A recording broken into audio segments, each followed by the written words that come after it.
ঘরে cylinder gas blast হলে নতুন বউ মারা গেছে, পুকুরে পড়ে মারা গেলে নতুন বউ মারা গেছে, যে বউটা যৌতুক দেওয়ার কথা ছিল যৌতুক দিতে পারে নাই, মোহর দিয়ে বিয়ে করার কথা ছিল পুরুষ যৌতুক নিচ্ছে, এরপরে বলতেছে সমাজে পুরুষ নির্যাতন হয় আপনারা জানেন না। তো তুই কি পুরুষ রে বেটা? পুরুষ তো মহিলাকে টাকা দিয়ে বিয়ে করে, তুই তো টাকা নিচ্ছিস।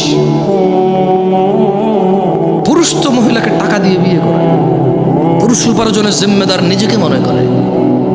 মা বোনকে কাজে লাগাই দে না, মেয়েকে কাজে লাগাই দে না। পুরুষ মর্যাদা সম্পন্ন হয়, বলবে 3 বেলা খাবো, না পারলে 2, না পারলে 1, কিন্তু জিম্মেদারি উপার্জনের আমার বোনের না, আমার মায়ের না। যদি করে মুসলমান মেয়ে কোনো হারাম কিছু নাই, মহিলা কাজ হতে পারে। আল্লাহ আমাদেরকে বুঝার তৌফিক দান করুন। কি এখনো কি হাসি পাচ্ছে? নাম হচ্ছে সালাফি কনফারেন্স। বসে আছে যারা নিজেদেরকে দাবি করে মানহাজুস সালাফের মধ্যে যারা আছি আমরা।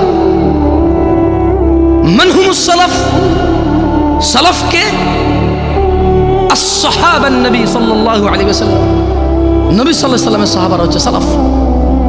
আমরা বলছি আমরা ওদের অনুসরণকারী, আর বসে বসে কমেডি করি এখানে এসে।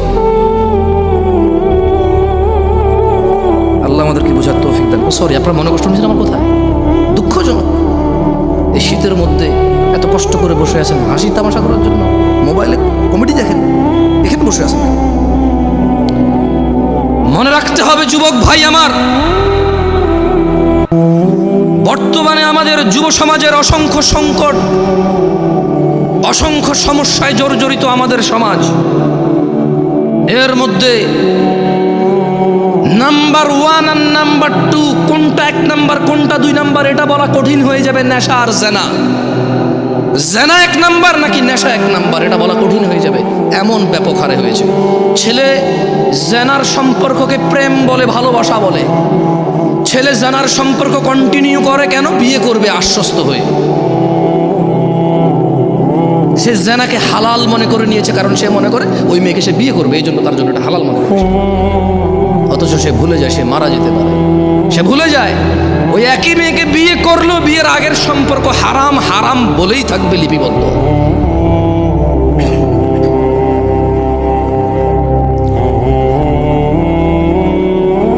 যুব সমাজ মাদকের মরণ নেশায় মেতে উঠেছে।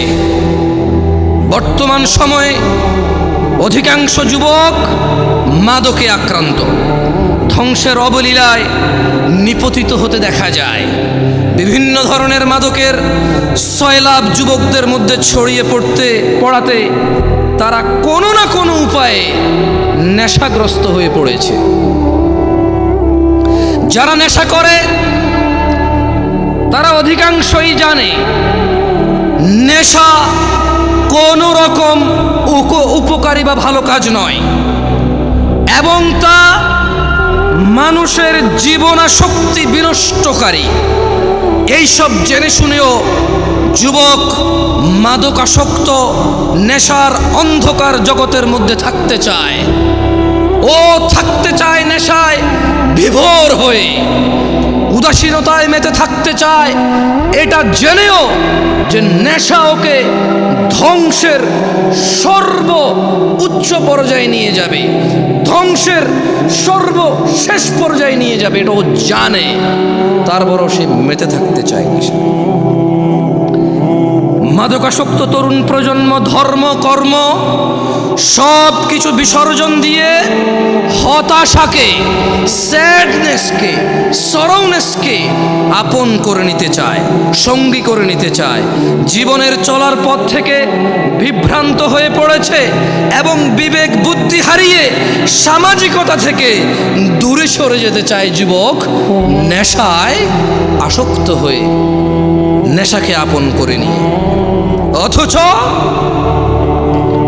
মুসলমানের সন্তান জুমআ পড়ে, খুতবা শুনে, ওয়াজে আসে, মক্তবে পড়েছে, মাদ্রাসায় পড়েছে, ওর পরিবারের কেউ না কেউ মাদ্রাসায় পড়েছে, ও ওয়াজ শুনে ইউটিউবে, তারপরেও সে ইসলামের বিধিবিধান সম্পর্কে গাফেল ও বেপরোয়া। অথচ ইসলাম মানুষকে নেশা গ্রহণ, মাদক সেবন হতে সম্পূর্ণ নিষেধ করে। মানুষকে ধ্বংস ও করুণ পরিণতি হতে রক্ষা করার জন্য ইসলামী অনুশাসন মেনে চলার কোনো বিকল্প নেই যুবক ভাইয়েরা। তাই আমাদের জানতে হবে ইসলাম মাদক সম্পর্কে কি কি দিক নির্দেশনা দিয়েছে।